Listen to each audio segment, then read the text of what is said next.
topic today is understanding the psychological and biochemical effects of stress on health. Okay.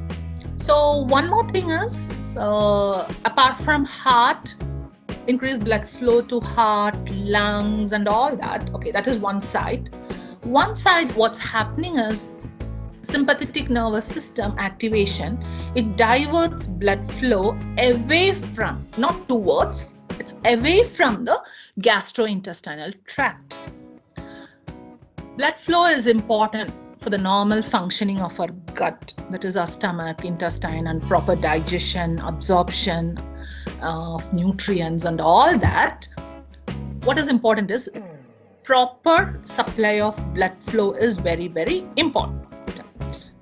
But when a person is under stress, what's happening here is the sympathetic nervous system, that is SNS, is making sure that it is increasing the blood flow to all the vital organs, but turning its phase off from GIT, that is gastrointestinal tract, and also the skin. So no wonder we get chills and numbness and some tingling sensation when we are under stress, sweating profusely and all that, because of the decreased blood flow there. These 2 points are very important. Gastrointestinal tract is very important. Because that's how when a person is under stress, actually they don't feel like eat, and even if they feel their stomach is full, even if they don't eat 3 meals a day also, they do. When a person is under chronic stress, okay, it's like they don't feel like eating. But some are there, I'm going to come to that also. When they are under stress, to overcome stress, they eat more. That is also there. Okay, so it depends from one person to the other, because each person's biological system is different. So what does it do? I told you, increased blood flow to all the vital organs and turning its phase off or diverting the blood flow away from GIT, and it's creating or it's stimulating vasoconstriction.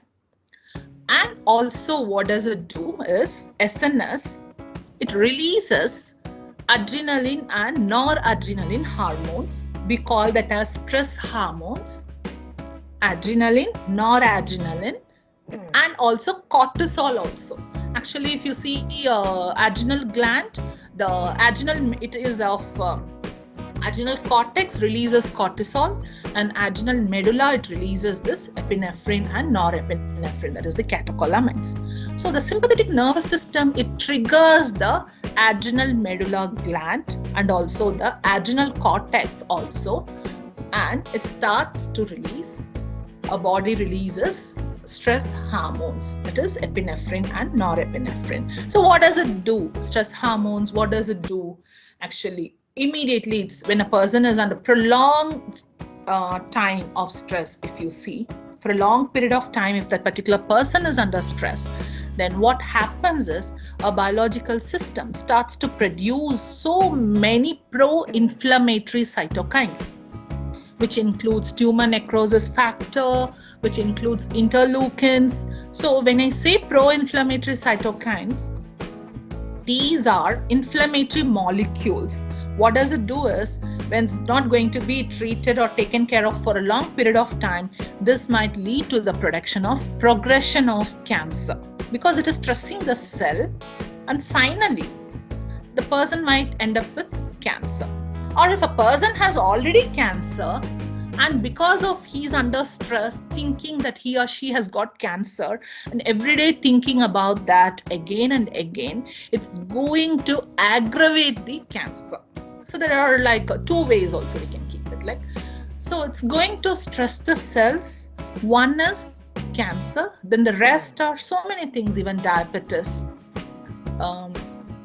many issues, so this is very, very dangerous. So these inflammatory mediators in turn can enhance the inflammation.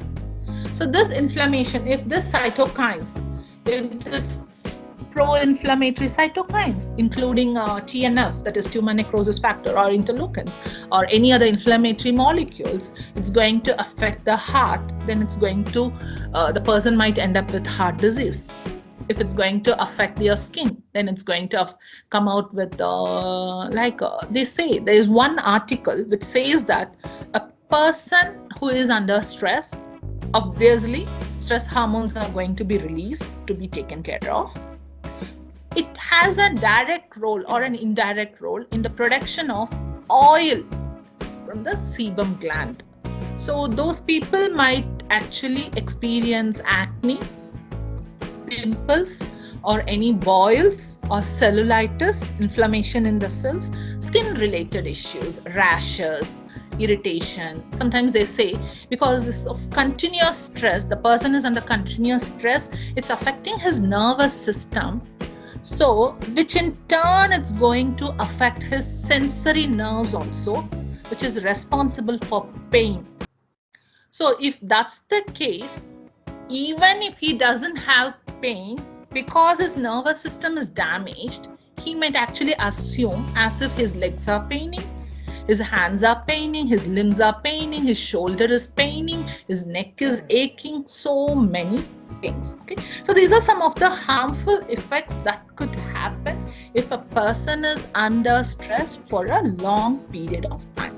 One, everything starts with the turning on the stress hormones, which is very dangerous actually.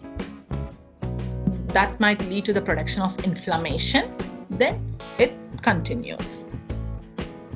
Now, as I told you here, GIT plays a very major role. And starting in one of the slides, I told you brain and gut, they share a very beautiful relationship.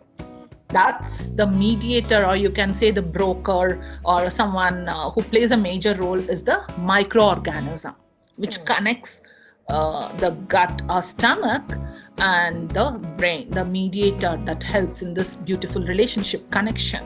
So first let us see here, gut, it's a stunningly complex neural network.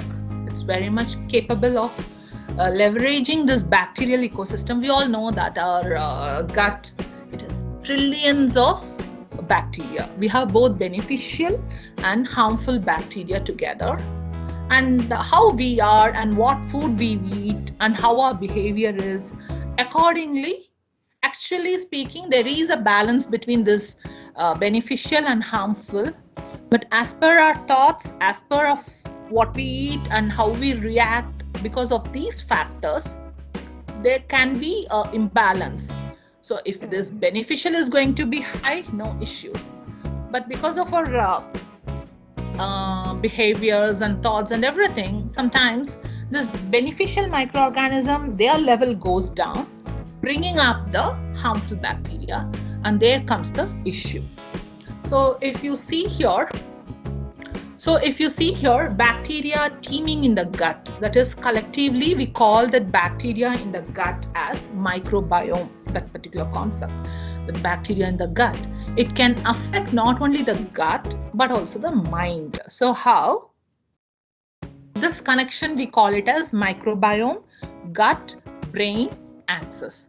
So gut and brain relationship is taken care of by the mediator, that is microbiome. That is nothing but it's a bacterial team actually in the gut. Trillions and trillions of bacteria are present in our gut. So gut microbiome, they can influence neural development or brain chemistry and a wide range of behavioral phenomena, everything. As I have told you, I told you that it plays a major role. So imbalance between this is going to affect our system. So new ways, recently they have found that to treat anxiety and depression, managing the chronic gastrointestinal disorders would be very much helpful.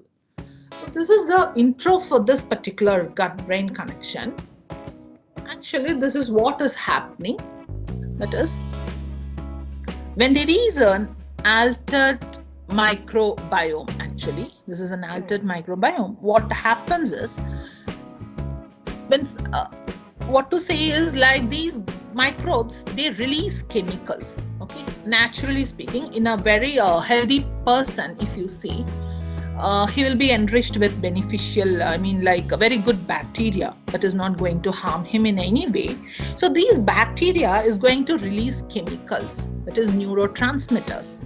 And these chemicals are actually even released even by our brain also, like dopamine, serotonin. So all these happy hormones which we say which makes a person happy can also be released by the microorganisms. It's one of the recent articles which says that gut microbes, they also can release neurotransmitters or chemicals similar to brain neurotransmitters. So when a person, when it's going to be altered, for example, if his microbiome is altered, if there is a high level of harmful bacteria, what would happen is it's not going to release the healthy neurotransmitters. It's going to release the poisonous substances or any waste substances that's going to affect his brain. That in turn actually will trigger the HPA axis. This HPA axis, I'll come later. It's going to trigger the amygdala. If you wanted to keep, it's going to trigger the amygdala. Amygdala is the one of the part in the brain where stress response is activated, which in turn it's going to alter the gut function. So this is like one cycle. If you wanted to say gut bacteria, it produce both, and also it respond to neurochemicals, same like as it's happening in the brain. So just as gut bacteria, it affects the brain can also exert profound influences on the gut microbiome with the feedback effects on the behavior. Like for example, if you see, it's like a bi-directional way. So when someone is happy, our brains are giving out very it's going to turn off your stress response, and it's going to increase dopamine or serotonin. So the person might be happy. The same when it's been taken care of by the gut also, it's the same. So brain and gut, it's almost recognizing that communication between the brain and the gut, it is bidirectional. Also, it points towards the new ways of treating both the physical symptoms of the intestinal disease and the psychological disorders that are so often present. So this is one way how gut and brain, they actually share a relationship.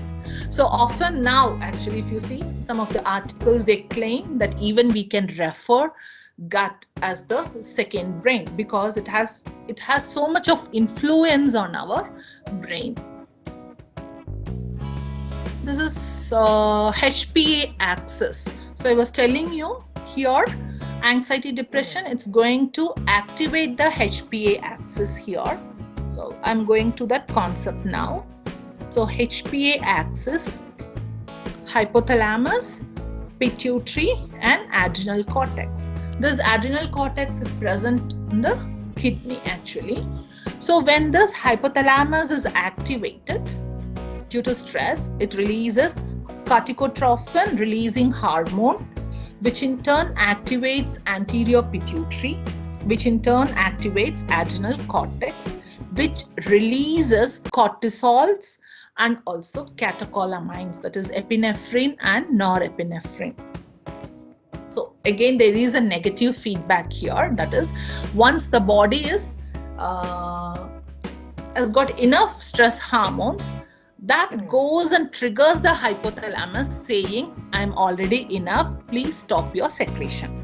So this is how happens in a normal person. But when a person is under chronic stress, what would happen is, because every time this hypothalamus is activated, every time this anterior pituitary is activated, in turn, every time it's going to activate adrenal cortex, it's going to release continuously cortisol hormones and stress hormones. It becomes tired and it forgets to do this function of negative feedback because it doesn't have energy to go and say, hypothalamus, please stop producing. So what would happen is, the body will be enriched with this cortisol hormones, which is going to affect most of the vital organs in our biological system. That's why chronic stress is very, very harmful. It's going to affect all parts of the body. That's because it becomes continuously exhausted. It doesn't know what to do. It doesn't do this negative feedback mechanism, and no one is there to say hypothalamus, please stop doing this. So it keeps releasing again and again. So that either one fine condition, there could be a problem in the glands here, or it's going to affect the other parts of the body. So this is how I wanted to relate it with the here. That is with the brain and the gut, because the gut is going to give out, if it's of harmful bacteria, it's going to give out toxic things or substances that is going to stress your brain, which is going to stress your HPA activity, that is nothing but hypothalamus, pituitary, adrenal cortex activity. So that is going to give out so much of stress hormones. So that is going to affect your stomach. So then again this goes on. So this is how it's being activated. So gut plays a major role in maintaining the proper physiological function of a human being. So overdrive of the HPA axis, if it's been working for every time, it's working because the person is under stress, always under chronic stress, okay, which might lead to depression. So there's, as I have said, feedback inhibitory mechanisms are impaired. So there's no one to tell hypothalamus stop. So when these stress hormones are going to be released again and again, it's going to produce cytokines. So cytokines are nothing but inflammatory molecules, or like inflammatory mediators. All these are going to get produced, which is going to cause inflammation. These inflammation could happen in any parts of our body, in any organs, and finally it's going to affect the whole biological system. And the person will be always under depression also. So this HPA axis, when it's been activated, what would happen is they have found that reduction of serotonin levels. And this gut microbiome, 90% of serotonin, they say that it's being produced. Serotonin is nothing but makes a person so happy. Actually, it's unofficially called as happy hormones. So the serotonin levels, it would go low because it's full of harmful bacteria, which is not going to increase the serotonin level. Instead, they are going to keep up the unwanted, unnecessary toxic things. So the work of, the increase of these serotonin levels is not going to happen unless your gut is going to get treated. Okay, so that's one thing there.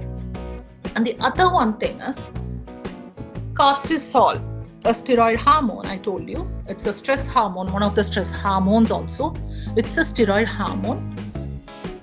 Also, not only it actually reduces the serotonin levels, or not only it produces pro-inflammatory chemicals, or which in turn might lead to progression of cancer or any other disease. Okay, that is in one way. That is the if we keep it that in one side. The other thing is cortisol. It helps, or it regulates the eating behaviors and choices. So this is how there's a binge eating, or you can say a person craves for food. Actually, he craves like anything for food when he is under stress because of the release of this particular cortisol hormone. Okay, so this hormone, it regulates the eating behaviors and choices. When it's going to get secreted, or when it's going to get produced for a long period of time, what would happen is the whole the person might end up with craving for food. This craving is like, it's not like okay, this already I have told you. Okay, before coming to craving, I just wanted to show you that how this loop helps. Actually, if you see, because of the release of cortisol, that is one type is glucocorticoids. It's going to impair the hippocampal function. I told you hippocampal function is important for spatial memory and cognitive skills and all that. Then the person might end up with one of the increased risk of Alzheimer's disease also, because his neurons are going to get affected. So these are some of the things. It's like a loop. When a cortisol is going to get secreted for a long period of time, this is what is going to happen. It might damage the whole neurons of your brain, and also in turn your periphery nervous system also. So which in turn might lead to depression, whatever it could be, anxiety and all that, sadness and all that. So cortisol hormones play a major role not only in making a person depressed, but also making a person to eat more. So stress and food cravings. So when we just a person, if we say he is under stress, and when we serve a comfort food to that person, and whatever food he likes or she likes, immediately, at least for half an hour, she or he will forget everything, and they'll be very much interested in eating the food, and they'll forget what has happened before or who have hurted them. Nothing will be there in their mind. They'll be very much interested in eating their food. That is especially their comfort food. Just to make someone so happy, you have to reach them through their gut or not through heart. They say there's one proverb, but actually that's true, because when we give a comfort food to that particular person who is under stress, what the food he likes the most, it's going to activate one part of his brain that we are going to see. Okay, so stress and food cravings is again, it's a relationship between stress and brain, because this brain plays a major role in making the person to crave for food.